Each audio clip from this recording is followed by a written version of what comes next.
ओम शांति। 3 मई 2025 बाबा के महावाक्य हैं। बाबा कहते हैं, मीठे बच्चे, अपने को राज तिलक देने के लायक बनाओ। जितना पढ़ाई पढ़ेंगे, श्रीमत पर चलेंगे तो राज तिलक मिल जाएगा। प्रश्न, किस स्मृति में रहो तो रावण पने की स्मृति विस्मृत हो जाएगी? उत्तर है, सदा स्मृति रहे कि हम स्त्री पुरुष नहीं, हम आत्मा हैं। हम बड़े बाबा यानी शिव बाबा से छोटे बाबा यानी ब्रह्मा बाबा द्वारा वर्षा ले रहे हैं। यह स्मृति रावण पने की स्मृति को भुला देगी।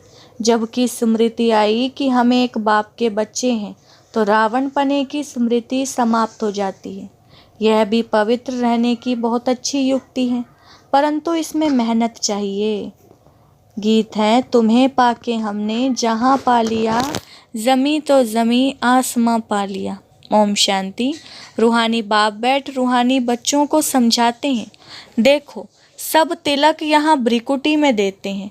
इस जगह एक तो आत्मा का निवास है, दूसरा फिर राज तिलक भी यहाँ दिया जाता है। यह आत्मा की निशानी तो है ही। अब आत्मा को बाप का वर्षा चाहिए, स्वर्ग का, विश्व का राज्य तिलक चाहिए। सूर्यवंशी चंद्रवंशी महाराजा महारानी बनने के लिए पढ़ते हैं। यह पढ़ना गोया अपने लिए अपने को राज तिलक देना है। तुम यहाँ आए ही हो पढ़ने लिए। आत्मा जो यहाँ निवास करती है वह कहती है, बाबा हम आपसे विश्व का स्वराज्य अवश्य प्राप्त करेंगे। अपने लिए हर एक को अपना पुरुषार्थ करना है। कहते हैं, बाबा हम ऐसे सपूत बनकर दिखाएंगे, आप हमारी चलन को देखते रहना कि कैसे चलते हैं। आप भी जान सकते हो हम अपने को राज तिलक देने लायक बने हैं या नहीं। तुम बच्चों को बाप का सपूत बनकर दिखाना है। बाबा हम आपका नाम जरूर बाला करेंगे। हम आपके मददगार, सो अपने मददगार बन भारत पर अपना राज्य करेंगे। भारतवासी कहते हैं ना हमारा राज्य है, परंतु उन बेचारों को पता नहीं है कि अभी हम विषय वैतरणी नदी में पड़े हैं। हम आत्मा का राज्य तो है नहीं। अभी तो आत्मा उल्टी लटकी पड़ी है, खाने को भी नहीं मिलता है। जब ऐसी हालत होती है तब बाबा कहते हैं, अब तो हमारे बच्चों को खाने के लिए भी नहीं मिलता है, अब हम जाकर इन्हों को राजयोग सिखलाऊं। तो बाप आते हैं राजयोग सिखाने, बेहद के बाप को याद करते हैं। वह है ही नई दुनिया रचने वाला। बाप पतित पावन भी है, ज्ञान सागर भी है। यह सिवाय तुम्हारी बुद्धि के और कोई की बुद्धि में नहीं है। यह सिर्फ तुम बच्चे जानते हो। बरोबर हमारा बाबा ज्ञान का सागर, सुख का सागर है। यह महिमा पक्की याद कर लो, भूलो नहीं। बाप की महिमा है ना, वह बाप पुनर्जन्म रहित है। कृष्ण की महिमा बिल्कुल न्यारी है। प्राइम मिनिस्टर, प्रेसिडेंट की महिमा तो अलग अलग होती है ना। बाप कहते हैं, मुझे भी इस ड्रामा में ऊंचते ऊंच पार्ट मिला हुआ है। ड्रामा में एक्टर्स को मालूम होना चाहिए ना कि यह बेहद का ड्रामा है। इनकी आयु कितनी है? अगर नहीं जानते तो उनको बेसमझ कहेंगे, परंतु यह कोई समझते थोड़े ही हैं। बाप आकर कंट्रास्ट बतलाते हैं कि मनुष्य क्या से क्या हो जाते हैं। अभी तुम समझ सकते हो, मनुष्यों को बिल्कुल पता नहीं है कि 84 जन्म कैसे लिए जाते हैं। भारत कितना ऊंच था, चित्र है ना। सोमनाथ मंदिर से कितना धन लूट कर ले गए, कितना धन था। अभी तुम बच्चे यहाँ बेहद के बाप से मिलने आए हो। बच्चे जानते हैं बाबा से राज तिलक श्रीमत पर लेने आए हैं। बाप कहते हैं, पवित्र जरूर बनना पड़ेगा। जन्म जन्मांतर विषय वैतरणी नदी में गोते खाकर थके नहीं हो। कहते भी हैं ना हम पापी हैं, मुझ निर्गुण हारे में कोई गुण नहीं। तो जरूर कभी गुण थे, अब नहीं है। अभी तुम समझ गए हो हम विश्व के मालिक सर्वगुण संपन्न थे, अभी कोई गुण नहीं रहा है। यह भी बाप समझाते हैं, बच्चों का रचयिता है ही बाप, तो बाप को ही तरस पड़ता है सभी बच्चों पर। बाप कहते हैं, मेरा भी ड्रामा में यह पार्ट है। कितने तमो प्रधान बन गए हैं, झूठ पाप झगड़ा क्या क्या लगा पड़ा है। सब भारतवासी बच्चे भूल गए हैं कि हम कोई समय विश्व के मालिक डबल सिरताज थे। बाप उन्हें स्मृति दिलाते हैं कि तुम विश्व के मालिक थे, फिर तुम 84 जन्म लेते आए हो। तुम अपने 84 जन्मों को भूल गए हो, वंडर है। 84 के बदले 84 लाख जन्म लगा दिए हैं। फिर कल्प की आयु भी लाखों वर्ष कह देते, घोर अंधियारे में है ना। कितनी झूठ है। भारत ही सचखंड था, भारत ही झूठखंड है। झूठखंड किसने बनाया और सचखंड किसने बनाया, यह किसको पता नहीं। रावण को बिल्कुल ही नहीं जानते। भक्त लोग रावण को जलाते हैं। कोई रिलीजियस आदमी हो, उनको तुम बताओ कि मनुष्य ये क्या क्या करते हैं। सतयुग जिसको हेवन पैराडाइज कहते हो, वहाँ शैतान रावण कहाँ से आया।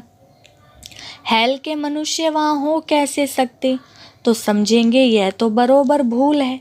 तुम राम राज्य के चित्र पर समझा सकते हो, इसमें रावण कहाँ से आया। तुम समझाते भी हो परंतु समझते नहीं। कोई विरला निकलता है। तुम कितने थोड़े हो, सो भी आगे चल देखना है कि कितने ठहरते हैं। तो बाबा ने समझाया, आत्मा की छोटी निशानी भी यहाँ दिखाते हैं। बड़ी निशानी है राज तिलक। अभी बाप आया हुआ है, अपने को बड़ा तिलक कैसे देना है, तुम स्वराज्य कैसे प्राप्त कर सकते हो, वह रास्ता बताते हैं। उसका नाम रख दिया है राजयोग। सिखलाने वाला बाप है। श्री कृष्ण थोड़े ही बाप हो सकता है।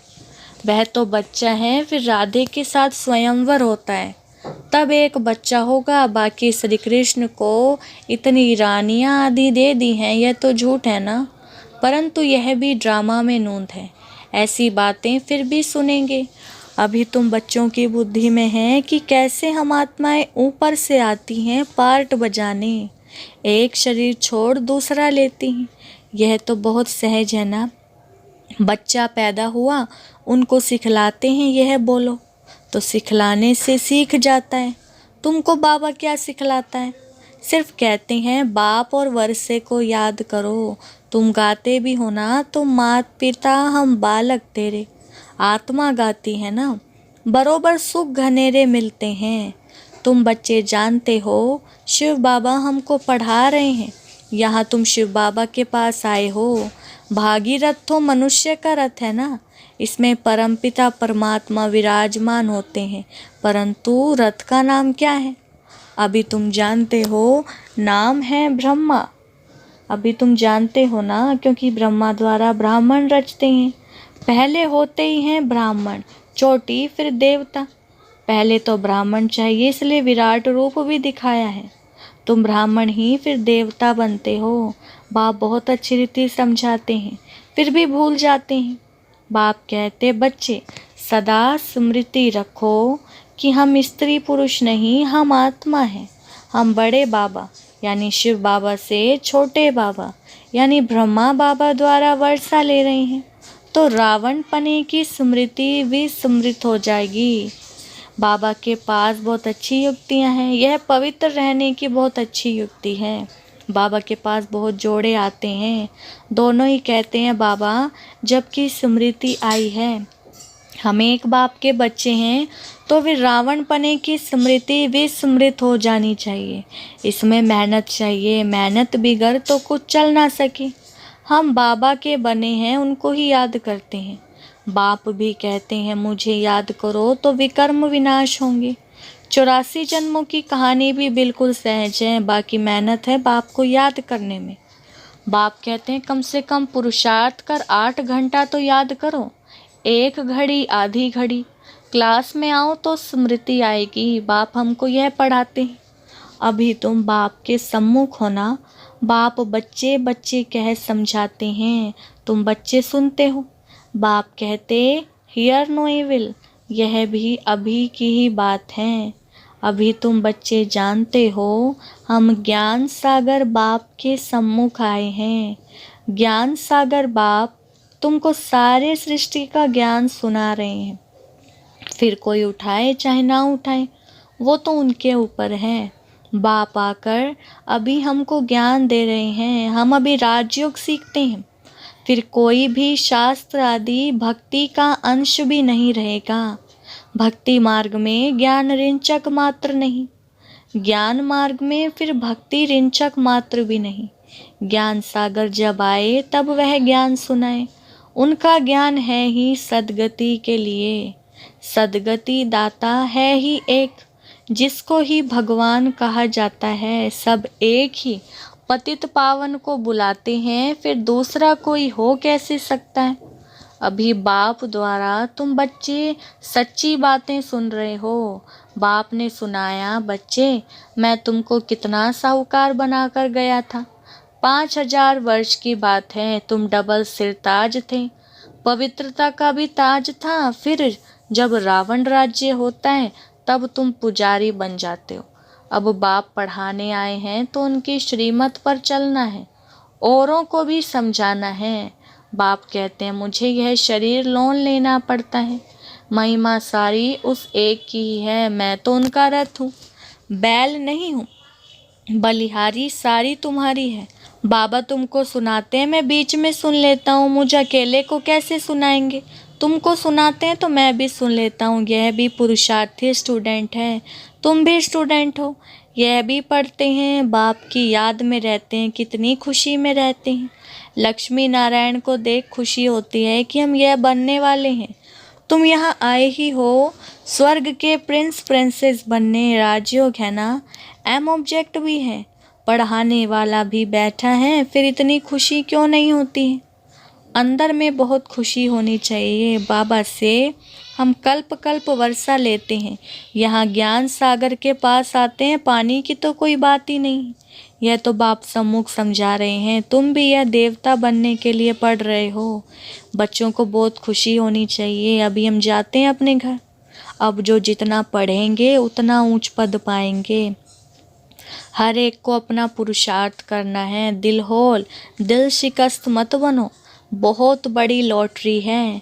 समझते हुए भी फिर आश्चर्यवत भागंती हो, पढ़ाई को छोड़ देते हैं।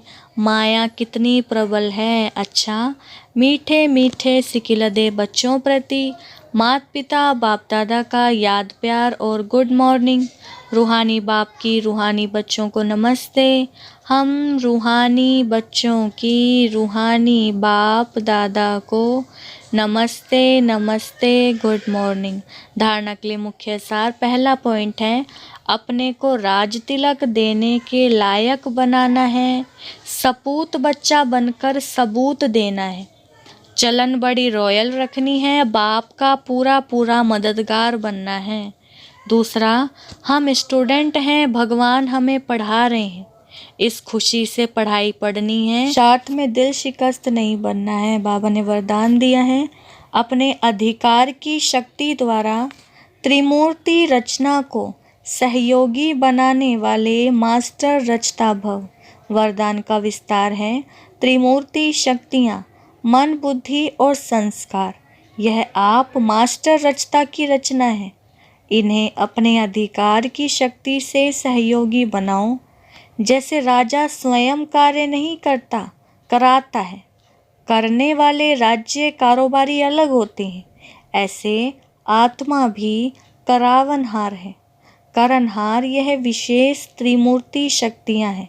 तो मास्टर रचयिता के वरदान को स्मृति में रख त्रिमूर्ति शक्तियों को और साकार कर्मेंद्रियों को सही रास्ते पर चलाओ। स्लोगन है, अव्यक्त पालना के वरदान का अधिकार लेने के लिए स्पष्टवादी बनो। अव्यक्त इशारे, रूहानी रॉयल्टी और प्योरिटी की पर्सनैलिटी धारण करो। पवित्रता सिर्फ ब्रह्मचर्य नहीं, वह तो फाउंडेशन है, लेकिन साथ में और 4 भी हैं।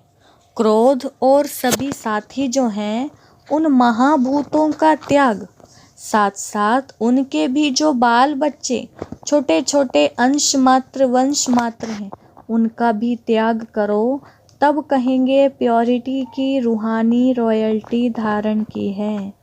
अच्छा, ओम शांति।